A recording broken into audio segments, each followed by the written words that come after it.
Thank you very much, everyone, and welcome once again into the Jungle Room.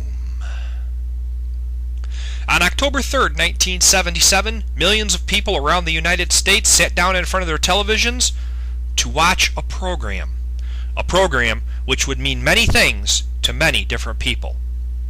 For some, the program would be a chance to see if the rumors they had heard in the tabloids and in the press were true. For others, it would be a chance to say a final goodbye. But no matter what the reason, millions of Elvis fans were glued to their television sets that night in 1977 to watch Elvis's final television special, Elvis in Concert. Anyone who has seen the photos or footage from the Elvis in Concert special can clearly see that Elvis did not look or act his best. At the very least, Elvis was quite ill, and at worst, he should not have been on stage performing in the condition he was in. But regardless of the reasons why, there was Elvis, the undisputed king of rock and roll, filmed on stage performing before thousands of fans during 2 stops of his June tour. What was originally designed to simply be a television special turned out to be the final chance for millions of Elvis fans to see their idol. Yet regardless of what fans may think about Elvis in Concert, there is a general consensus among fans, myself included. After more than 30 years of waiting, Elvis in Concert deserves to finally be officially released on video for the fans. But as we approach the end of 2009, there is still no sign of an official Elvis in Concert home video release in sight. Of course, the big question is, if the fans want it, why won't Elvis Presley Enterprises release it? For the past 30 plus years, EPE has taken the same defense for their refusal to release Elvis in Concert officially.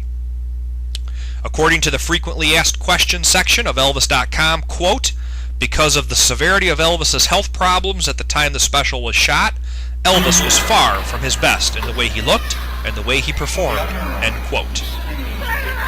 The website continues to explain that, quote, "The true fans look at this through the eyes of love, respect, and understanding, and see the great historical value, as do all the members of our staff. But this, not so with much of the general public and the media," end quote. Now, while I agree that this statement might have worked as an acceptable excuse for not officially releasing Elvis in Concert in 1980 or 1990, it's almost the year 2010, and there are certainly far worse things that have been released on video or that can even be seen on television night after night. Clearly, this is a very outdated excuse. Perhaps the reason for not officially releasing Elvis in Concert lies in copyright issues. Again, according to Elvis.com, quote, "This special and its related footage are owned by EPE," end quote. Could it be that EPE has simply determined that there is not enough profitability for the company in releasing Elvis in Concert to the fans? If that is the case, how about foregoing the profit margin once in a while in a case like this to please the fans that continue to line EPE's pockets year after year? But my favorite excuse by EPE as to why they have yet to release Elvis in Concert? Quote, "There just simply is no way to get it only to the real fans, and we've exhausted all kinds of ideas without also having Elvis served up to the general public and press for ridicule," end quote. Really? They've exhausted all ideas? What about releasing an official video of Elvis in Concert on the Follow That Dream Collectors label?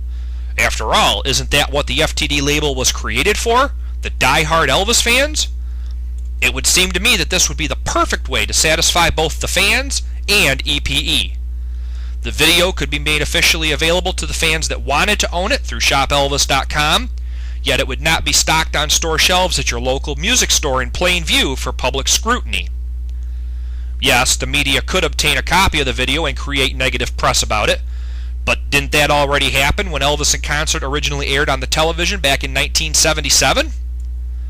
Clips of the special have been used in various EPE-sanctioned projects, such as the 1981 theatrical film This Is Elvis, the 1990s project The Great Performances, and even as recently as 2005's Elvis by the Presleys. Yet there was no significant backlash by the press or media for including Elvis in Concert clips in those projects. So the question still remains, what is the real reason for EPE's refusal to greenlight an official home video release of Elvis in concert.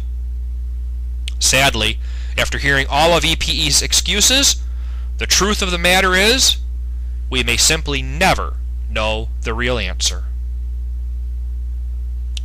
All commentary expressed within the confines of the Jungle Room are the sole opinion of Jungle Room 76 and do not necessarily reflect the views of other members or moderators of the TCBWorld Forum. Questions or comments about this commentary can be directed to me, Jungle Room 76, via the private message service on the TCBWorld Forum. Thank you for your continued support of TCBWorld, and until our next trip into the Jungle Room, God bless and TCB.